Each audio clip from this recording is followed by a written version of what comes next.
We see many developments in science, artificial intelligence, biotechnologies, robotics, media technologies, you name it. In your opinion, what will be the main driver by the year 2100? Previously, everybody thought that the future would belong to cars, but it turned out that internet and IT drive the today. So what will shape the tomorrow?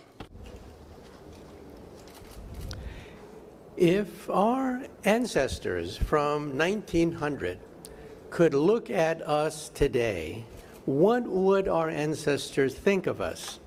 They would think of us as wizards, sorcerers, the ability to have magic mirrors called the internet, flying carpets called jet airplanes. So that's how our ancestors of 1900 would look at us today. Now, if we could see our descendants in the year 2100, what would we think of them living in 2100? I believe, as a physicist, and as someone who has interviewed over 300 of the world's top scientists for BBC television, the Discovery Channel, and the Science Channel, I believe that our descendants will resemble the gods of mythology, Greek gods. For example, Venus had a perfect body and was immortal. Already in medicine, we are not just tackling diseases, but we are enhancing and perfecting the human body and also isolating the genes which control the aging process. We have already isolated about 60 genes which control aging. We cannot reverse it yet, but I think that by 2100, we may have the ability to have not just biological immortality of some sort, but also digital immortality, which I'll talk about in a second. Then we have Apollo, the god of the sun. We will have solar power cheaper than fossil fuel technology of today because of revolutionary developments in batteries and storage. And we will also have fusion power. Already we believe that within 15, 20 years, we could have the first operating fusion reactor in southern France. And so we will have the power of the sun, Apollo, the god of the sun. And then Zeus was the father of the gods who could simply think and have things come true. That will be the future of brain-computer interface. For example, the internet. What will be the future of the internet? The internet of the future will be BrainNet. We will send memories, feelings, emotions, sentiments on the internet. Already in animals, we can now send the first memories in mice and now in monkeys on the internet. Very soon, we will be able to send memories to Alzheimer's patients to create a brain chip. You will push the button and memories come flooding into your hippocampus. And so that is the internet of the future. When we send emotions, feelings, thoughts on the internet, and this is going to change everything. Entertainment, for example, will no longer be based on television or the movies. It'll be based on feelings that we can send on the internet. For example, when silent movies made the transition to talkies, that changed entertainment when we had movies that could talk. Now we will have movies that not only can talk, but can also feel and have sensations. And then we had Mercury, the god of speed. We will have supersonic transports, commercial supersonic transports, prototypes available in 2025. NASA has already stated that they want blueprints from Lockheed Martin and other manufacturers to create a supersonic commercial jet that has no sonic boom. The sonic boom is the reason why the Concorde was a failure. supersonic jets, a failure because of the sonic boom. We will use supercomputers to solve that problem. And then we will also go to Mars.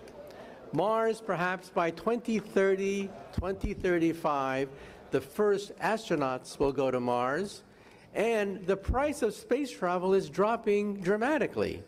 You realize that the movie The Martian, a hit movie, The Martian with Matt Damon, cost $100 million. But the Indians sent a probe to Mars for $70 million. So a Hollywood movie about going to Mars costs more than actually going to Mars. That has revolutionized space travel, and so transportation will be revolutionized. And then last we had Pegasus, the flying horse. We will have zoos of extinct animals. We will be able to bring back animals that have perished tens of thousands of years ago. We now have the genome of the mammoth. We also have the genome of the Neanderthal. So in principle, we could bring back the mammoth and the Neanderthal. This is something that's being actively talked about in the scientific community today. And then lastly, what's wrong with this picture? We realize that the gods of mythology were also very foolish. They spent most of their time making tricks on each other and creating problems. What we need is wisdom, the wisdom of Solomon. And that is going to be extremely rare in the future. But there is hope. And the hope is that the internet spreads democracy. The more people are educated, the more empowered they are. And that creates more democracy. And democracies rarely war with other democracies. Think of every war you had to memorize since you were a child. Every single war. They've always been between dictators, between kings, queens, emperors, but never between two major democracies. And so the hope is, as we spread democracy around the world, as we spread the internet around the world, then wars, we will still have them, but wars will be diminished in the future. And so the hope is that we will also have the wisdom of Solomon to go with the power of the gods of mythology. Господин Каку, я также часто слышала Mr. Каку, I have also heard you say things about challenges and threats of new technologies, the threats of drones or new technologies or biotechnologies. This is an irreversible process. We already have battle robots. But what do you think? The technologies of the future, will the humanity use them for bad, like the nuclear bomb, or for good? Well, any technology is a double-edged sword. Any technology, one side of the sword, can cut against disease, ignorance, poverty, illness. The other side of the sword can cut against people as well. And so we have to make sure that we control this powerful technology. The three drivers of wealth generation in the near future will be: 1, artificial intelligence; 2, biotechnology; and 3, nanotechnology. A combination of these three technologies will generate enormous wealth and prosperity in the future. But let's not be naive. There's also the problem of nuclear proliferation, global warming, and the possibility of germ warfare. And so these are three technologies that could negatively impact on humanity. Not to mention that we have to worry about artificial intelligence. Artificial intelligence, I think, will become an industry bigger than the automobile industry of today. I repeat, I think the robotics industry will eventually become bigger than the automobile industry of today, because your automobile will become a robot. You will talk to your car. You will argue with your car. Your car will park itself and monitor itself. your car will become a robot. But the danger is that robots at some point could become self-aware. That is the tipping point. Robots today do not know they are robots. Robots today have no idea that they are robots. They may have that awareness by the end of this century. At that point, they could become dangerous when machines become self-aware. But I think that's not going to happen till the end of this century. And meanwhile, the robotics industry will become bigger than the automobile industry of today. А вот мне еще интересно, Another interesting thing is that today we are living in a hyper-modern world, but we use coal and fossil fuels for heating our homes. And we don't have any microcomputers at the tips of our fingers, so I have to charge my iPhone every night. From which point there will be a qualitative change in energy production? Well, 100 years ago, Thomas Edison and Henry Ford had a contest. Which technology would dominate the future? Thomas Edison said it would be the battery. Henry Ford said it would be gasoline. Everybody laughed at Mr. Ford. They thought the answer is obvious. Edison will win. Because who wants to have a gas station on every block?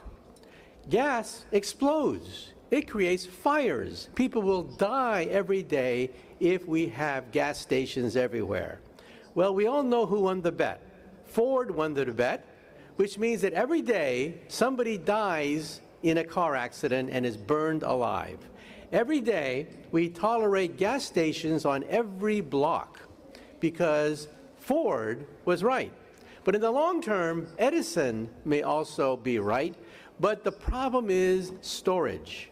The battery is the key problem facing solar and wind power.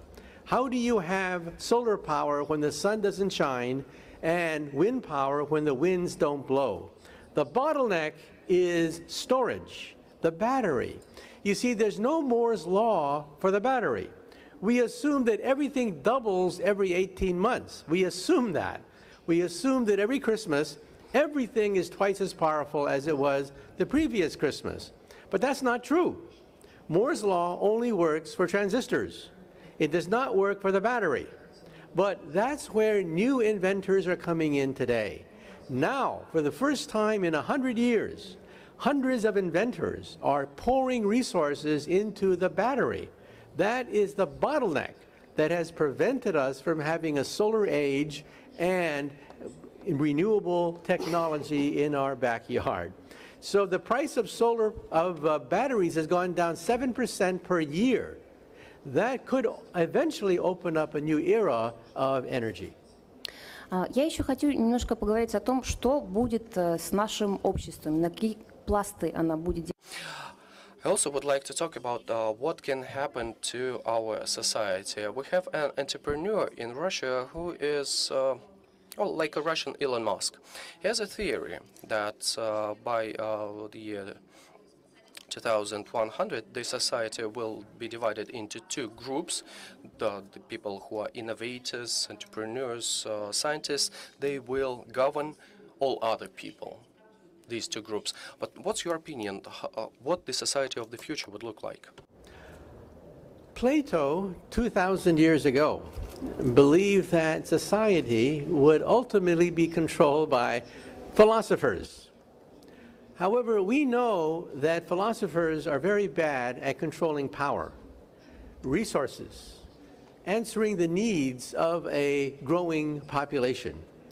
And that's why I don't think that society will be divided along those lines. But the key to the future is education. We have to educate our people so that we don't split into smaller groups that will eventually war with each other. Because technology is not going to go backwards. Technology will only go forwards. Things will become more complicated in the future, and we have to educate our people, a primary emphasis on education, so that they can meet the challenges of the future. For example, artificial intelligence. The two groups that are the main losers in artificial intelligence are A, repetitive workers, B, middlemen, college-educated middlemen. For example, stockbrokers. People can buy stocks on their wristwatch today. You don't need a stockbroker. So why do you go to a stockbroker anyway if you can buy stocks on your wristwatch? The answer is you want intellectual capital, advice, knowledge, experience, innovation, talent, foresight. That's why you go to a stockbroker. You want something that robots cannot provide, and that is intellectual capital. Capital of the mind rather than capital of the hands. And that's why we have to educate our people so that we don't split apart into the categories that you mentioned. Спасибо большое, господин Каку. Thank you so much, Mr. Каку. Thank you. Amazing. Question to Dmitry Morozov. Dmitry, you are the head of a company which treats diseases with biotechnologies. Will the diseases be still there by the year 2100? People will always suffer from diseases. That's just the nature of their body, and that is our burden. We have to pass through that. The nature tries to isolate the weakest people in the species, and once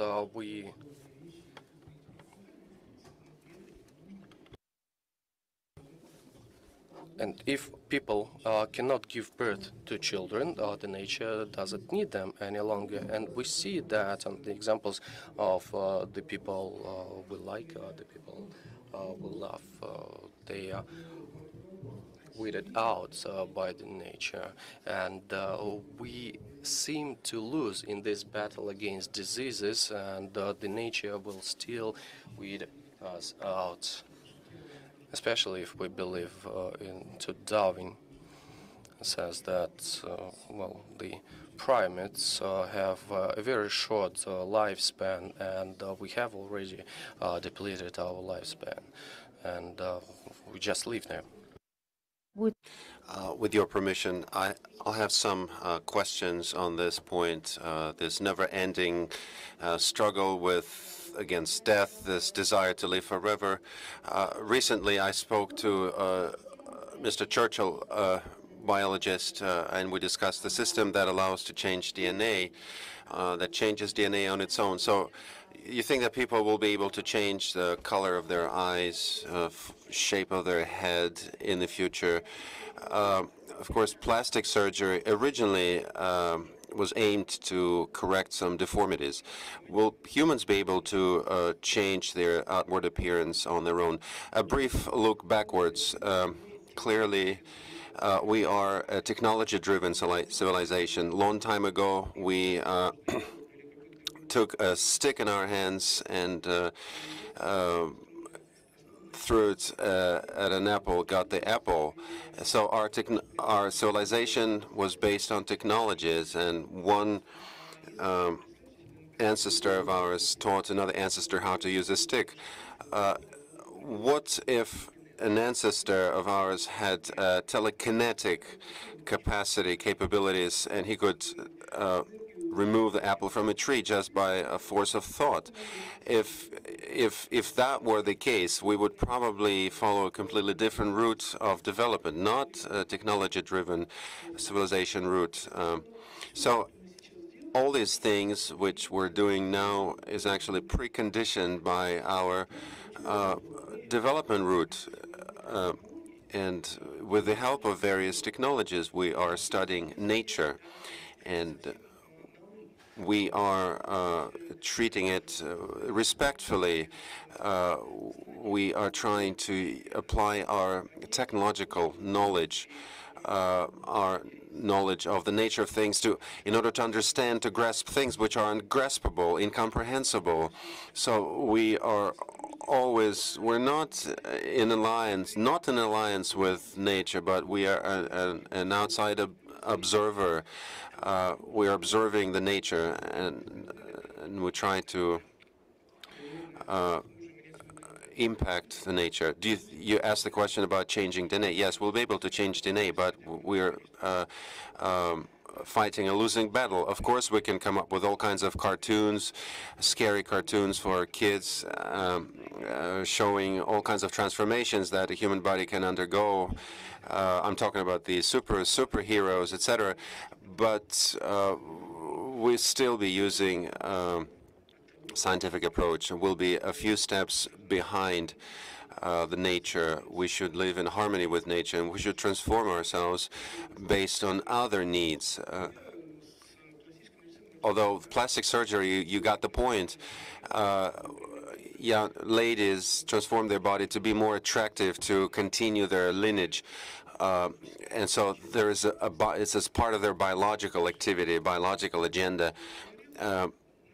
We don't know. So we are already a technology-driven civilization. We don't know how we're going to interact with nature. We know we can affect the nature, we can impact the nature, but we're very limited in our capabilities because of the routes we chose in the time immemorial when the first man threw a stick at an apple tree. So who should be responsible for this engagement with nature to ensure that does not result in a catastrophe? We can, program kids in mothers' wombs. We can change our appearance. Probably we'll reach a point where people live for 600 years, and that there will be old people will live for hundreds of years. Well, if you live for 600 years, you will not be giving birth to people because you will lose interest in that. I'm talking about moral, ethical capabilities. This is people will grow weary of life if we become so technologically advanced. I think humans will just become very weary and tired of life, and the new generation will come in our place. But that would be a normal thing. Death is a natural extension of life, so a death of one civilization will result in the creation of another civilization on the planet Earth. I don't see anything dramatic about it. It's dramatic from the standpoint of one single human being, but in terms of the human species and the future life of human species as a biological species, I don't think it's dramatic. Nobody told us that we should look the way we look now. I think we're going to change.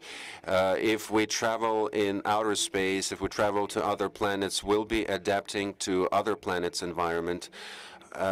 Maybe we don't have to go to other planets. Maybe we just maybe we should make space travels in our astral bodies, not in physical form, but in the spiritual form. Okay, if we throw a look at the medicine, because there are many people that need medicine. They cannot afford those medicines because they don't have. We don't have vaccines against cancer or AIDS. There are, medicine barons or magnates that jack up medicine prices. Do you think the development of technologies will overthrow this process? But you think that biotechnologies will still be the realm of the rich, the stomping ground of the rich? Well, I think the world is an unfair place. That's the way it was created from day one. I don't believe in this universal fairness. Well, I still don't believe in that. So the world is an unfair place. It's part of the human nature. So the things you're saying, that's the fact. And there are medical barons, so to say, and high-tech treatments are something the rich people can afford. But we can choose the vector of development. Maybe we can focus on our consciousness. Maybe instruct our consciousness not to fall sick that often, or give an order, give an instruction to yourself to grow another organ, for example. You know, I was once asked a question why a lizard can grow a tail and a human cannot grow a tail. How come a lizard can instruct itself to grow a tail, and we cannot do that? So I guess we can do it, but not very fast. The last question, a narrow, more focused question, similar to what I asked Mr. Kakko. Do you think by 2100, what would be the most relevant things, the most relevant areas, DNA, stem cells? I think these things will develop in parallel. Maybe gene tampering with genes will come to the forefront. Maybe cell technologies. I'm certain that there will be a time when we have nanobots in our bodies taking care of our bodies. But the technological civilization and our gaps in our understanding of nature will always be larger than our technological advancements. We are comprehending nature through technologies, and this actually defines the future course of our development. There's nothing else. Naturally, we're going to improve techniques, methodologies. We'll be applying scientific approaches. That's the route we're going to move on. How are we going to treat cancer in 10 years' time? We know how we're going to do that, because all modern the drugs and medicines that will be effective in 10 years, they're already being developed now. So maybe, what is a cancer? I mean, maybe it's a natural way to part with life. You know, we can part with life in different ways. We can, come down with cancer. We can be run down by a car. All of us will die. So maybe it's just one of the ways to leave this world. Thank you, Dmitry. Of course, we're going to ask our fellow panelists on this, but I have a question to Dmitry Mednikov first. Mid-last century, what were we doing? We were sending people to outer space. What are we doing now? We are designing thinner smartphones and tablets. You think that technologies in 70, 80 years' time will still be meeting the needs, the urgent needs